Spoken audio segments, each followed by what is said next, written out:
revisitación del terrorismo de Estado, no solo como constatación de un hecho, sino como una búsqueda de decir lo que permanece oculto. ¿Eso es de interés especial para usted? Es que me parece que efectivamente, y te agradezco esa mención y te agradezco ese encuadre, porque me reconozco fuertemente en lo que estás planteando. En esta distinción que bien haces, y que no es que yo ponga una cosa por encima de la otra, en términos de una jerarquización literaria, son estilos y son maneras. Como bien decís, a veces la literatura se acerca más a una estética realista, a una función de documentación de hechos, dar cuenta o casi testimoniar ciertos acontecimientos, y otras veces la literatura, con esta mediación de la que comentábamos o que proponíamos, aborda incluso esta misma dimensión, la de una realidad política o la de un pasado político, tratar de abordarla con otra perspectiva, si se quiere más, en algunos aspectos menos ligada a dar cuenta de lo que pasó, como puede hacerlo una crónica, un testimonio, una memoria, un texto autobiográfico, y abrir por ahí otro tipo de perspectiva. Me parece que, si pensamos en confesión, que amablemente invocás, yo diría, me parece que mi búsqueda tiene que ver con tratar de formular algunas preguntas respecto de lo que pasó. Lo pienso más como generar o estimular algunas preguntas más que la alternativa de ofrecer respuestas que no necesariamente las tengo. Pienso en ese sentido la literatura como una indagación de ese pasado, que formularía por lo pronto en términos de tratar de discernir cómo fue que pasó lo que pasó, cómo fue, lo diría de otro modo incluso, cómo fue posible que pasara lo que pasó. Me parece que hay una vuelta de tuerca que al menos yo busco, o al menos yo intento, y que, insisto, no tiene tanto que ver con dar cuenta de lo ocurrido, como preguntarse, por ejemplo, por las condiciones de lo ocurrido. ¿Cómo fue posible que lo que pasó pasara? Incluso cuando todo eso que pasó puede resultarnos tan extremo, tan inaudito, tan inconcebible, y efectivamente es extremo y es inaudito y es inconcebible, y precisamente por eso formularnos esa pregunta: ¿cómo fue posible que esto pasara? Ahora, cuando uno formula esos textos en forma de interrogación, queda abierta una duda, es decir, una especie de vacío. ¿Cómo se traduce a través de la literatura, de sus palabras? ¿Cómo se llena ese vacío? Me parece que eso, efectivamente, es fundamental en términos de qué tipo de pacto establece el texto con el lector.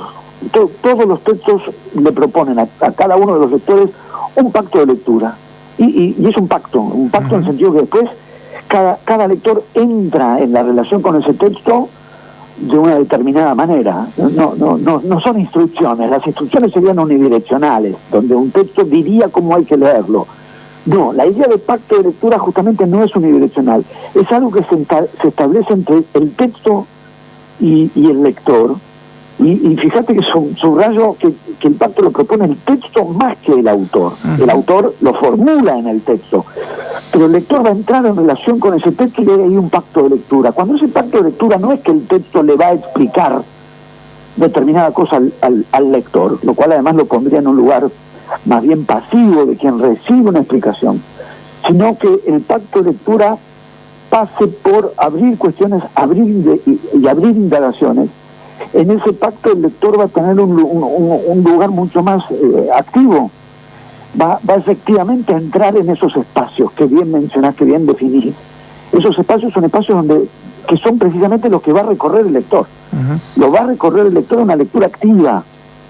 Por eso encuentros como el que se va a producir hoy en la Biblioteca Mariano Moreno, acá en Río Cuarto, a mí como autor me entusiasma tanto porque acudo con la expectativa de lo que cada uno de los lectores pueda poner en juego en cuanto a qué leyeron cuando leyeron mis textos u otros, como lectores, qué subrayás, qué te llama la atención, qué recorridos de sentido haces, justamente porque hay esos espacios.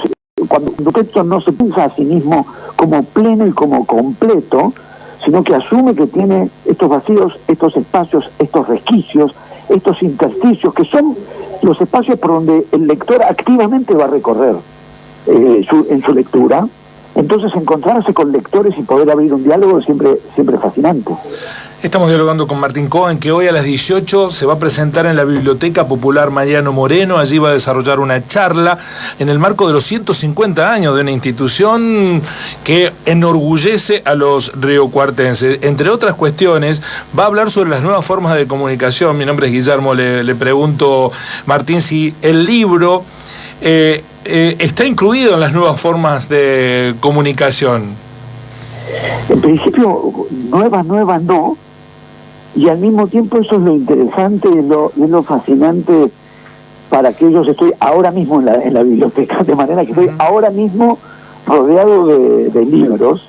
El libro, en su momento, hace mucho tiempo, con la invención de la imprenta, supuso para la literatura y en realidad para todas las expresiones de textos escritos la primera alternativa de reproducción tecnológica que otras prácticas artísticas iban a encontrar mucho después. La posibilidad de reproducir tecnológicamente pinturas, no copiarlas a mano, reproducirlas tecnológicamente. Eso llegó mucho después, llegó con la fotografía a la posibilidad de reproducir una pintura y verla reproducida tecnológicamente. Para la música también llegó mucho después la posibilidad de registrar y reproducir tecnológicamente los sonidos. Eso llegó mucho después y se generalizó recién en el siglo XX.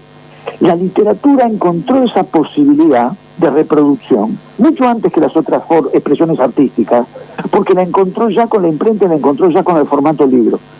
Fabulosamente, las reproducciones visuales se transforman vertiginosamente, del cine al video, del video a los distintos formatos, y hasta hoy miramos películas en el teléfono que tenemos en la mano. La posibilidad de reproducción de sonidos se transformó.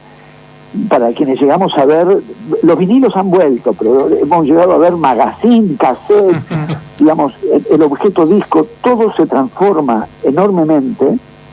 Y el libro, ese viejo dispositivo tecnológico, el más antiguo, ahí donde la literatura fue la primera en tener una reproducción tecnológica de esa índole, fabulosamente resiste y persiste, junto con otras formas. Se leen en muchísimos formatos, y hay libros digitales, y se leen en pantalla, efectivamente las formas se multiplican, pero hay algo evidentemente prodigioso en esa invención, diríamos, genial y al mismo tiempo sencilla, que es disponer folios de hoja, ponerle 2 tapas, y hay algo en la relación, yo diría incluso sensual, sensorial con el objeto. Hay un placer de lector, sin con esto descartar ni rechazar, porque no habría por qué, otros formatos y otros soportes tecnológicos para la lectura, pero evidentemente el libro sigue teniendo todo lo indica, sigue teniendo una enorme vigencia, y que el objeto y el soporte de lectura sea la hoja, el papel, la posibilidad no solo del deslizamiento de la mirada, sino también la relación táctil que establecemos con el libro, y la posibilidad de leer lápiz en mano y anotar, subrayar, marcar. Es fabuloso lo que pasa con el libro. No hace falta incurrir en un rechazo de nuevas formas tecnológicas para mantener esta admiración por esta vieja tecnología que sigue increíblemente vigente, el libro. Bueno, además de ser un encumbrado literato, Martín es un intelectual de fuste. No tanto. Es un intelectual de fuste que es sometido a un desgaste de energía, porque da la sensación, Martín, que en Argentina hay que estar rediscutiendo todo permanentemente. ¿Lo fatiga eso o lo disfruta? Las dos cosas. No, lo disfruto. Hay que discutir, y sí. Uno a veces tiene una fantasía casi pedagógica, en el sentido del docente que uno es, de fantasear con una especie de progreso en las discusiones, por lo cual cada capítulo de cada discusión ya incorporó y ya asumió lo elaborado en discusiones previas. Eso en parte funciona y a veces no funciona. A veces cuestiones que socialmente hemos discutido, y estoy diciendo discutido otra vez, como lo que decíamos de la lectura, no estoy pensando en algo que alguien haya explicado, o que uno haya explicado, o que a uno le hayan explicado. Estoy pensando en esa forma de elaboración colectiva que son las discusiones sociales sobre ciertas cuestiones. Uno fantasea con la idea de que avanzamos a partir de lo que se ha discutido siempre, pero la verdad es que a veces sí, hay que volver a discutir cuestiones que ya estaban medianamente discutidas y elaboradas por distintas razones. Se reabren discusiones, casi diría se vuelve atrás en algunas cuestiones. Habrá que volver atrás y habrá que reabrir la discusión. De hecho, y es así, es necesario y no hay que quejarse, hay que debatir, efectivamente, hay que discutir lo que sea necesario discutir. De hecho, su última columna en Perfil habla de esto, ¿no? Plantea a partir de la recordación de aquel famoso debate por los límites con Chile, plantea la idea de que esta idea del debate parece obstaculizada, parece adormecida. Honestamente, y siempre con esta precaución que por algo estoy necesitando una y otra vez, que es la precaución de no ponerme apocalíptico y suponer que todo era mejor antes, mantengo esa prevención respecto de mí mismo. No obstante, o doblegando mis mismas prevenciones, tengo la firme impresión de que el registro medio de la discusión política era mejor, por lo pronto en aquellos años del restablecimiento de la democracia, que el registro medio de la discusión política, pensando en los propios políticos, pero también en la generalidad o en la circulación de la palabra política en los medios, vituperios personales siempre existieron. Enconos personales no debe ser una novedad. Pero entiendo que, mal o bien, en medio de los encarnizamientos personales, las discusiones podían, o la dimensión de la discusión ideológica, la discusión de ideas políticas, se desarrollaba con un grado de elaboración, me parece que mayor que el que tenemos hoy. Hoy se pasa tan prontamente al vituperio personal. Y no es por un prurito, o no es necesariamente por un prurito de cortesía o de buen trato, ¿no? Sino por el hecho de que tengo la impresión de que una cosa está desalojando la otra, que se pasa tan prontamente al rencor personal, porque no se trata solamente, no se personaliza solamente en dirigirle un ataque a la persona, sino que el impulso es el rencor de cada cual. Estamos asistiendo, como me parece, o tiende a prevalecer una circulación de descargas de rencores personales en contra de otras personas. Y el problema que veo en eso, lo que a mí me resulta un poco frustrante, es que eso está ocupando el lugar de la discusión de ideas políticas, porque si transcurriera por un andarivel muy propio y exclusivo, uno también podría fácilmente desentenderse de eso. Si a uno no le interesa el chicaneo del resentimiento personal, simplemente se desentiende. Pero en la medida en que estas formas están avanzando y ocupando los espacios donde uno preferiría que lo que se pusiese en discusión fueran concepciones de la sociedad y concepciones de ideas políticas, entonces ya es más difícil desentenderse. ¿Por qué? Porque uno empieza a echar de menos cierto grado de elaboración en las conceptualizaciones políticas. Incluso la idea misma de ideología política, que es como un fundamento de cualquier discusión, ha pasado a ser sospechosa. Se dice algo que es ideológico como si la condición ideológica de una tesitura, de un libro, fuese desdoroso, como si una intervención, un texto, una visión de la sociedad pudiese no ser ideológica. Entonces uno dice, pasa a preguntarse, ¿cómo llegamos al punto donde se habla de que se usa la idea de ideología como una impugnación intrínseca, no la discusión de una determinada ideología, la objeción de que algo sea ideológico? Pero entonces la utopía, que sería una utopía oscurísima, ¿cuál sería? Una discusión política sin ideologías. ¿Y eso cómo sería? En ese punto sí me parece que estamos recorriendo una época un poco frustrante.